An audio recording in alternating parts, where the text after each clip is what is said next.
Who shot at me in here?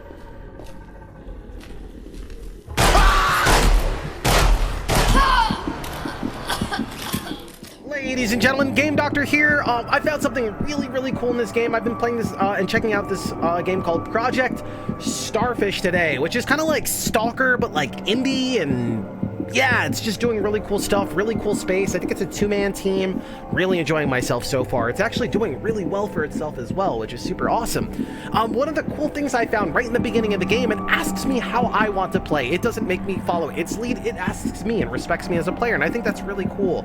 I got to play like a normal mode. They suggested a few modes, and one of the things I found is a 9 lives mode, and I was like, what? 9 lives mode? And I read it, and it was really cool. So the idea is you get 9 lives, but not only that, when you die and on your first death with 9 lives, you get to bring 9 items with you, and then after that you have 8 lives, and then you get to bring 8 items with you. And I thought that was really clever. This is a nice, cute way to kind of still have that tension of permadeath, but make it last over a long period of time. Instead of just die, get good, noob, it's kind of like a constant, like, building tension, right? And it still feels painful every death, but you're also building and expanding that process of dying, right? And that feels really good. And I just want to say this is a great way of thinking outside the box.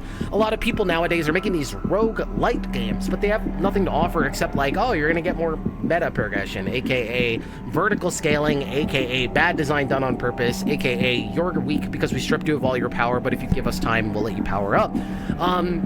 This is just a nice evolution of where we're going, coming up with more clever ways to still keep tension, but give the player more leniency to like learn and experiment, and not just, well, you died, get good. Well, here, like, you die, get good, but like stay at it, right? Why not extend that? You can see the things like Dark Souls doing the same thing, where, you know, when you die, you drop your body or whatever, and then it builds tension to go get it back.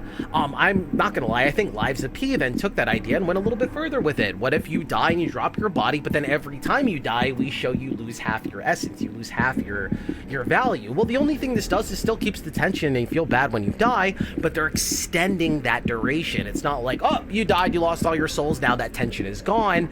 Where Lives of P says, hey, you see your souls cut in half every time you die, so they elongate that tension period.